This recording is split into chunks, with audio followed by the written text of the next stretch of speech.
2025 2026 எங்கள் வேலம்மாள் வித்யோதயா பள்ளியின் 31வது ஆண்டு விழாவிற்கு வருகை தந்து சபையிலே வீட்டிற்கும் அனைவருக்கும் என் அன்பு கலந்த வணக்கங்கள். குறிப்பாக எங்கள் பெற்றோர்களை இருகரம் கூப்பி வரவேற்கிறோம். எங்கள் பள்ளியின் தாளாளர் திரு சா. சுடலைமுத்து பாண்டியன் அவர்களால் 1995 இதிலிருந்து 96 கல்வியாண்டில் இப்பள்ளி திறக்கப்பட்டது. எங்கள் பள்ளியில் திறமை பெற்ற தகுதி வாய்ந்த ஆசிரியர்கள் பணிபுரிகிறார்கள்.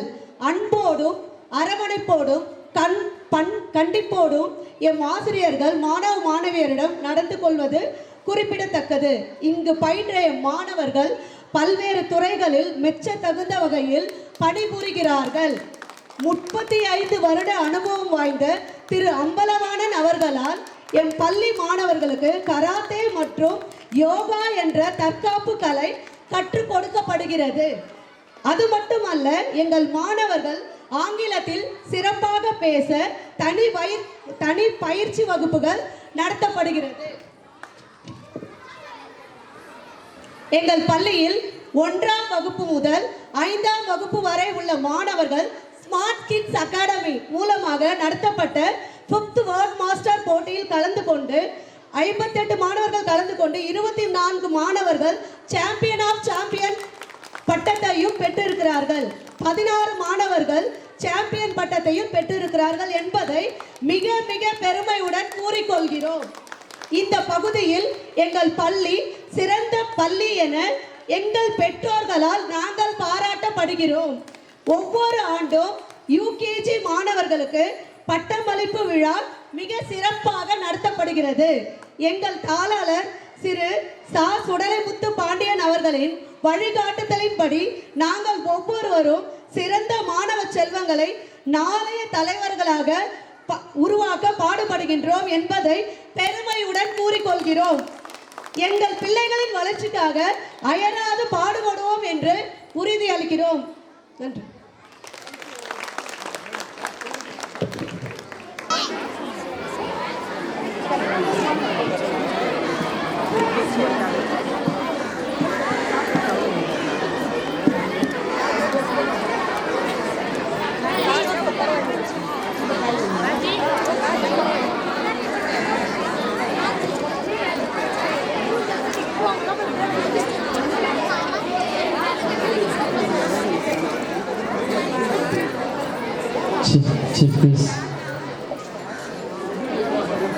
மாணவ செல்வங்களே, இன்று நம்முடைய பள்ளியின் 31வது ஆண்டு விழாவுக்கு பெருமைமிகு டாக்டர் கே.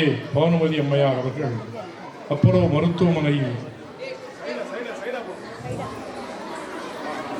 மருத்துவமனையில் சிறப்பாக பணிபுரிந்த பெருமகர் இங்கு வந்திருக்கிறார்கள். அவர்களை உங்கள் சார்பாக வருக என்று நாங்கள் வரவேற்கிறோம். ஏனெனில் நம் வீட்டு பிள்ளைகள் சாதாரண பிள்ளைகள் எதிர்காலத்தில் படித்து உயர்ந்து அவர்களைப் போல ஒரு டாக்டர் பட்டம் பெற்று இந்த பூமியிலே வலம் வர வேண்டும் என்று ஒவ்வொரு பெற்றோரும் நினைப்பதைப் போல நானும் நினைக்கிறேன்.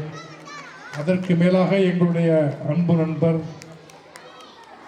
அதாவது ஒரு தங்கத்தால் ஒரு மனிதனை எப்படி செஞ்சா இருப்பாரோ அப்படி கூடிய மிஸ்டர் மேத்யூ அவர்கள் உடம்பெல்லாம் தங்கம் தான், வேறு பொய் ஃப்ராடு பித்தலாட்டம் எதுவுமே இருக்காது. உழைக்கிறதற்காக பிறந்த ஒரு மகன்.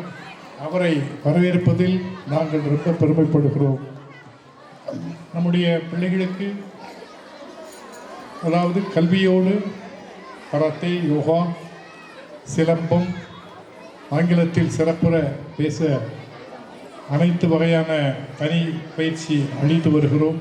ஏனால் எதிர்காலத்தில் இந்த பள்ளியில் படித்தேன் ஒன்றும் தெரியவில்லை என்று அவன் சொல்லிவிடக்கூடாது என்பதற்காக நாங்கள் மிக மிக ஜாக்கிரதையாக ஒவ்வொரு குழந்தையும் கையாளுகிறோம். அதாவது ஒவ்வொருவருக்கும் ஒரு பாணி உண்டு. மேட்டுக்குடி எப்படியும் இருக்கலாம், ஆனால் சாதாரண மனிதன் ஜாக்கிரதையாக இருக்க வேண்டும். ஒரு பெரிய வீட்டு பிள்ளை தப்புன்னா தெரியாது, ஆனால் ஒரு சிறிய வீட்டு பிள்ளை தப்புன்னா அது கேவலமாக சொல்லிவிடுவாங்க.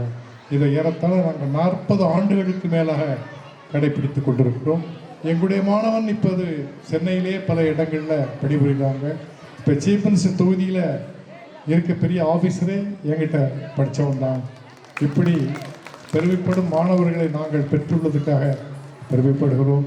இந்த இனிய நிகழ்ச்சிக்கு எங்களுக்கு தோளோடு தோள் நிற்கும் நண்பர் மேத்யூ அவர்களுக்கு திரும்ப ஒரு ராஜ மரியாதை சல்யூட் கொடுக்கணும். ஏன் அப்படின்னா என்ன சொன்னாலும் ரைட் முடிச்சிடலாம், ரைட் இந்த ரயிலை இங்கே திருப்பிடலாமா, திருப்பிடுவோம், ஃப்ளைட்டை இறக்கலாமா, இறக்கலாம், அப்படி அது முடியாது என்று சொல்ல தெரியாத ஒரு மாமனிதன். ஏறத்தாழ அவர் ஒரு 40 வருஷத்துக்கு முன்னால் பழகியிருந்தால் கொஞ்சம் நல்லா இருக்கும். இன்னும் 4 பள்ளிக்கூடம் திறந்திருக்கலாம். இப்போ தான் பழகினார். எல்லாவற்றிற்கும் மேலாக அம்மையார் அவர்கள் நம்முடைய அப்போலோ மருத்துவமனையில் பெரிய பொறுப்பில் இருக்காங்க. அந்த அம்மா வந்ததில் நம்ம பெருமைப்படுகிறோம். நம்முடைய ஒவ்வொரு குழந்தையும் அவர்களைப் போல படித்து உயர வேண்டும் என்பதில் ஒவ்வொரு பெற்றோரும் நினைப்பதைப் போல நாங்களும் நினைக்கிறோம். அவர்களை உங்கள் சார்பாக வருக வருக என்று வரவேற்பதில் நாங்கள் பெருமைப்படுகிறோம். அவங்களுக்கு சால்வை அணிவிக்கிறாங்க.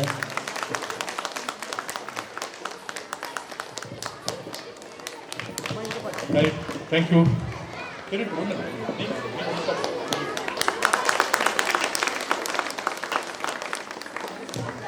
தேங்க்யூ. அடுத்து எங்களுடைய இனிய நண்பர், அதான் சொல்லலாம், ஒரு மனுஷனை தங்கத்தால் செஞ்சால் எப்படி இருப்பாரோ அப்படி இருக்க தங்கமான மனிதன். அவர் பாவம் லேட்டாக வந்து பழகிட்டார். இதெல்லாம் ஒரு 40 வருஷம்லாம் பழகிருந்தால் நமக்கு எவ்வளவோ வேலை நடந்திருக்கும். இன்னும் ஒரு 5-6 பள்ளிக்கூடத்தை கொண்டு போக என்ன. Thank you.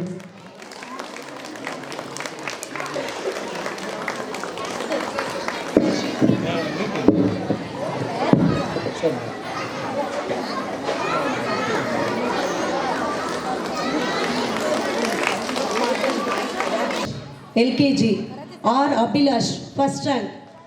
Clap.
First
of all, I thank the management, correspondent, Mr. S. Sudalaimuthu Pandian sir அவர்களுக்கும் Velammal Vidyalaya principal Mrs Bernath Mary madam அவர்களையும் primary school principal Mrs Priya madam அவர்களுக்கும் எனது மனமான முதற்கண் வணக்கத்தை நன்றியையும் தெரிவித்துக் கொள்கின்றேன். மேலும் mister Matthew sir green foundation அவர் தான் இந்த ஸ்கூலுக்கு என்னை தலைமை தாங்கிறதுக்காக அழைத்தார். அவருக்கும் எனது மனமான நன்றியை தெரிவித்துக் கொள்கின்றேன். மேலும் இந்த பள்ளி 35 ஆண்டு காலமாக நன்றாக செயல்பட்டு நிறைய மாணவர்களை நிறைய ஊக்குவிச்சு நிறைய துறைகளில் அவங்க வந்து வேலை பார்த்துட்ருக்காங்க. எனக்கு ரொம்ப சந்தோஷமாக இருந்தது. மேலும் இந்த நிறுவனமானது உங்களுக்கு கல்வியை மட்டுமல்லாது மற்ற உடற்பயிற்சி, சிலம்பம், மற்றபடி திறமை, உங்கள் குழந்தைகளை திறமையை அறிந்து அந்த திறமைக்கு ஏற்ற மாதிரி அவங்க நிறைய பயிற்சி கொடுக்குறாங்க. அதுக்கும் அவர்களை பாராட்டி கேள்கிறேன். மேலும் இந்த சார் சொன்னாங்க இந்த மாதிரி டாக்டர்ஸ் எங்கள் ஸ்கூல்லேருந்து போகல அப்படின்னு சொல்லிட்டு. இந்த டாக்டர் அப்படிங்கிறது வந்து பெரிய விஷயம் கிடையாது. உங்களோட குழந்தைகளை வந்து சின்ன வயசுலேருந்தே நீங்கள் வளர்க்கும் போது அவங்களுக்கு என்ன ஆசை அவங்களுக்கு, ஏன்னா எல்லா குழந்தைகளும் இந்த கையில் இருக்க 5 விரலும் ஒரே மாதிரி கிடையாது, 5 டிஃப்ரென்ஸாக இருக்குது. அதனால் உங்கள் பேரண்ட்ஸ்க்கு நான் என்ன கேட்டுக்கிறேன் அப்படின்னா, அந்த குழந்தை வளரும் போது அந்த குழந்தைக்கான ஒரு குழந்தைக்கும் ஒரு தனி திறமை இருக்கும். அந்த திறமையை நீங்கள் வந்து அறியணும். அதை எப்படி முடியும் அப்படின்னு சொன்னால் உங்களுக்கு கிட்ட இருக்க ஆசிரியருக்கு தெரியும் அந்த குழந்தை எந்த இதில் நல்லா பர்ஃபார்ம் பண்ணுது அப்படின்னு சொல்லிட்டு. ஸோ அதுக்கேற்ற மாதிரி அந்த குழந்தைக்கு நம்ம ஊக்கம் கொடுக்கும்போது பாதி வந்து கல்வி நிறுவனத்தில் கொடுத்துருவாங்க, ஸ்கூலில் கிடைக்கும். பாதி வந்து பேரண்ட்ஸ் ஆகிய நம்ம தான் அவங்கள ஊக்குவிச்சு அவங்க எந்த துறையில் நல்லா வரணும் அப்படின்றது உங்கள் கையில் தான் இருக்குது, பேரண்ட்ஸ் கையில். நீங்கள் பேரண்ட்ஸ் என்ன நினைக்கிறாங்க, ஸ்கூலுக்கு அனுப்பிட்டா போதும், ஸ்கூலில் பார்த்துப்பாங்க, எல்லாம் கிடையவே கிடையாது. பேரண்ட்ஸோட பங்கு 50% இருக்குது. அப்போ தான் வந்து குழந்தைகளோட வளர்ச்சி நல்ல முழுமையாக கிடைக்கும். நான் ஏன் சொல்கிறேன்னா, இப்போ எல்லாருக்கும் சோஷியல் மீடியா, எல்லாருக்குமே வந்து என்னென்னா அவங்கவுங்க பேரண்ட்ஸ்க்கு அவங்கவுங்க வேலை தான் பெருசாக இருக்குது. குழந்தைகிட்ட யாருமே டைம் ஸ்பெண்ட் பண்ணுறதே கிடையாது. இப்போ வீட்டில் வந்து 3-4 பேர், இப்போ ரொம்ப ஃபேமிலி சின்னதாயிடுச்சு. அந்த காலத்துலலாம் மாமியார், மாமனார், சித்தப்பா, சித்தி, பாட்டி, தாத்தா, அந்த மாதிரி நிறைய ஃபேமிலியோட பசங்க இருப்பாங்க. ஏதாவது ஒரு வகையில் ஒரு குழந்தை என்கேஜ் ஆகிட்டே இருக்கும், அவங்க பார்த்துக்கிட்டே இருப்பாங்க. ஆனால் இப்போ அப்படி கிடையாது. இருக்கிற வீட்டில் சின்ன ஃபேமிலி, நியூக்ளியர் ஃபேமிலின்னு சொல்லுவோம். அந்த நியூக்ளியர் ஃபேமிலியாக சுருங்கிருச்சு. இதில் பார்த்தீங்கன்னா ஹஸ்பண்ட் அண்ட் ஒய்ஃப் 2 பேருமே வேலைக்கு போகிறாங்க. அப்போ பார்த்தீங்கன்னா அந்த குழந்தை ஏதாவது ஒன்று ஆக்குப்பை பண்ண வைக்கணும். உடனே என்ன பண்ணுறாங்க, சாப்பிடல உடனே மொபைல் கொடுத்துட்றாங்க. இல்லைன்னா அந்த பொண்ணுக்கு டிவியோ ஏதோ ஒன்று போட்டுட்டு அவங்க அதை மட்டும்தான் பார்க்குறாங்க. அப்போ என்ன ஆகுதுன்னா, அந்த சின்ன வயசுலேயே அந்த குழந்தைக்கான மூளை வளர்ச்சி கம்மியாயிடும். ஆக்சுவலாக வந்து ஃபிசிக்கலாக பார்த்தீங்கன்னா தெரியவே தெரியாது. அது எந்த ஏஜில் ரிஃப்ளெக்ட் ஆகும் அப்படின்னு கேட்டால் 18 வயசுக்கு அப்புறம் தான் ரிஃப்ளெக்ட் ஆகும். ஸோ அப்போ வந்து சின்ன வயசில் எல்லாமே உங்களுக்கு நல்லா படிச்சுட்டு வருவாங்க. அந்த 10வது ஸ்டாண்டர்ட் 11, 12 வரும்போது அவங்களோட படிப்பு கம்மியாயிடும். ஸோ இதுக்கு எல்லாமே ரீசன் என்னன்னு பார்த்தீங்கன்னா, நம்ம சின்ன வயசில் அந்த 5 வயசுக்குள்ளார அந்த குழந்தைய நீங்கள் எப்படி கொண்டு வரீங்க அப்படின்றது பேரண்ட்ஸ் ஆகிய உங்கள் கையில் தான் இருக்குது. நான் இந்த மேடையில் வந்து சொல்கிறது என்னென்னா, பேரண்ட்ஸ் வந்து அந்த சின்ன வயசுலேயே அவங்களுக்கு எப்படி நீங்கள் மோல்ட் பண்ணவோ அந்த அளவுக்கு நீங்கள் ஊக்குவிச்சிங்கன்னா அவங்க நல்லா வருவாங்க. ஓகேங்களா? அதே போல் அவங்களோட வளர்ச்சிக்கு தேவையான உணவுப் பொருள்கள், அதாவது இப்போ பார்த்தீங்கன்னா வெஸ்டர்ன் எல்லாருமே பர்கர், பிஸா. காலையில் எழுந்தோடனே நான் பார்க்குறது என்னென்னா, சில ஆன் த வே நான் ஹாஸ்பிட்டல் போகும்போது சின்ன தெருவிலலாம் இருக்கிற ஒரு பெட்டி ஷாப்பில் இருந்து ஒரு சிப்ஸ் பேக்கெட் வாங்கி கொடுத்து பேரண்ட்ஸ் கொண்டு போய் ஸ்கூலில் விட்டு வராங்க. ஸோ அது வந்து கொடுக்கக்கூடாது. அது கொடுக்கும்போது என்ன ஆகுது அப்படின்னா, குழந்தைக்கு ஒபிசிட்டி வருது. அந்த ஒபிசிட்டின்றது உடல் பருமன். அதனால் சில பேருக்கு என்ன ஆகும், செகண்டரி லைஃப் ஸ்டைல் டிசீசஸ், அதாவது டயபெட்டிஸு, ஹைப்பர் டென்ஷன், இதெல்லாம் வந்து அந்த அடலசன்ட் பீரியட்லேயே அவங்களுக்கு வந்துடும். ஓகேங்களா? ஸோ அதனால் அந்த மாதிரிலாம் பண்ணாமல், ஸோ உங்களோட பங்கு நிறைய எடுத்துகிட்டு நீங்களும் அவங்களுக்கு உதவியாக இருந்து நல்லா படிக்கிறதுக்கான முயற்சிகளை செய்யணும். அதே போல் நான் இங்கே இருக்கிற ஒவ்வொரு ஆசிரியர்களுக்கும் என்னோடய வாழ்த்துக்களையும் பாராட்டுக்களையும் தெரிவித்துக் கொள்கிறேன். நல்லாவே கைத்தட்டலாம். ஏன்னா அவ்வளோ டேலண்டடாக ஒவ்வொரு குழந்தைகளையும் பண்ண வச்சுருக்காங்க. அதே போல் அவங்க செலக்ட் பண்ணியிருக்க சாங்ஸ் பார்த்தீங்கன்னா ரொம்ப நுணுக்கமாக 60, 70 வந்திருக்கு அந்த மாதிரி சாங்ஸ். இப்போ இருக்க கானா பாட்டை, குத்துப்பாட்டை அவங்க வச்சு ஆட வைக்கல. ஓகே, அதை நான் ரொம்ப அப்ரிஷியேட் பண்ணுறேன். ஸோ அதனால் அவங்க எந்த அளவுக்கு மக்களோட ஒரு கலந்து அதில் ஒரு பொறுப்பெடுத்து அந்த சமுதாயத்தை உயர்த்தணுன்ற நோக்கத்தில் இருக்கிறாங்க. அவங்க அனைவருக்கும் எனது மனமான வாழ்த்துக்களை தெரிவித்து என்னோட உரையை முறித்துக் கொள்கின்றேன். நன்றி, வணக்கம். அம்மா பேசும்போது எனக்கு ஒரு தோணுச்சு, எங்களுடைய பள்ளியில் ஒரு 4-5 ஒரு பள்ளிக்கு 3-4 குழந்தைகள் பேச முடியாமல், சிந்திக்க முடியாமல், படிக்க முடியாமல் இருக்கிறார்கள் என்றால், அம்மா சொன்னது மாதிரி இந்த டெலிஃபோனால் கூட, இந்த ஃபோன் கொடுத்ததுனால கூட இருக்கலாம்னு என்னுடைய மனசில் தோணுது. எதிர்காலத்தில் அதை நாங்கள் இப்போ யோசிக்கிறோம். நிறைய பேர் பெரிய பிள்ளையாக வரும்போது கூட அவனுக்கு இந்த சிந்திக்கும் ஆற்றலை இழந்து விடுகிறான். நாங்கள் அதுக்கும் இப்போ கவனம் எடுக்கணும். இல்லாட்டி அம்மா மாதிரி ஆட்கிட்ட நம்ம ஆலோசனை கேட்டு யாரும் ரிட்டையர்ட் பர்சனை வச்சு அவங்களுக்கு என்ன செய்யலாம் என்பதை எதிர்காலத்தில் செய்ய நாங்கள் தயாராக இருக்கிறோம். நன்றி, வணக்கம், ஜெய்ஹிந்த். வேலை செய்ய சொன்னால் இப்போ இங்கே இந்த தெருப்பு இந்த குளக்கரை பூரா பனைமரம் நான் வச்சுக்காரு. பனங்க அவரும் சாப்பிட போகிறதில்ல, நானும் சாப்பிட போகிறதில்ல. ஆனால் யாரோ ஒரு எதிர்காலத்தில் வரக்கூடிய சந்ததிகள் அந்த பனைமரத்தில் பதினி சாப்பிடணும், நொங்கு சாப்பிடணும் அப்படின்னு ஏறத்தாழ ஒரு 40 வருஷத்துக்கு முன்னால் ஃபுல்லாக லாஸ்ட் வரைக்கும் பனைமரம் தான் இருந்துச்சு. இந்த உள்ளூர் மக்களுக்கு தெரியும். நான் வந்த புதுசில் எல்லாத்தையும் வெட்டி எல்லாரும் அதாவது தோட்டக்காரனும் கள்ளவாளியும் சேர்ந்தால் விடிய திருடலாங்கும் போது இடத்துக்காரனும் திருடனும் சேர்ந்து மரத்தை பூரா வெட்டி விட்டுவிட்டானுங்க. ஆனால் அதை மாற்றுவதற்காக நம்முடைய மேத்யூ அவர்கள் எல்லா இடத்துலையும் வந்து பனைமரத்தை வச்சிருக்காரு. ஏன்னா அவ்வளோ ஒரு பெருந்தன்மையான மனிதர் அவர். இந்த எங்களுடைய பள்ளிக்கு வந்ததில் நாங்கள் ரொம்ப பெருமைப்படலாம். நிறைய பேரை பார்த்துருக்கோம், சும்மா போலியாக பேசுவாங்க. அவர் அப்படி கிடையாது, ஒரு வேலையாக அதை உடனே முடிச்சிடணும். அந்த பெருமகன் வந்ததில் நான் ரொம்ப பெருகிறேன். எல்லா பற்றிக்கு மேலே அம்மையார் அவர்கள் மிகப்பெரிய யோசனை ஒன்று சொன்னாங்க. நான் கூட அந்த செல் கொடுக்கறத சரி பிள்ளை அழாமல் இருக்கட்டும் கொடுத்தா, அந்த செல் வந்து பிள்ளைகளை முட்டாளாக்கிறது அப்படிங்கிறத அம்மா சொன்னாங்க. அதை நம்ம பெற்றோர்களுக்கு மீட்டிங் போட்டே நாங்கள் சொல்ல தயாராக இருக்கோம். இன்னும் அம்மா விவரமாக சொன்னீங்கன்னா நாங்கள் அவங்களுக்கு ஒரு பாடமாகவே நாங்கள் கொடுக்க ரெடியாக இருக்கோம். ஏன்னா இது சமூகத்தினுடைய நலன். ரைட்டு, நன்றி, வணக்கம், தேங்க்யூ.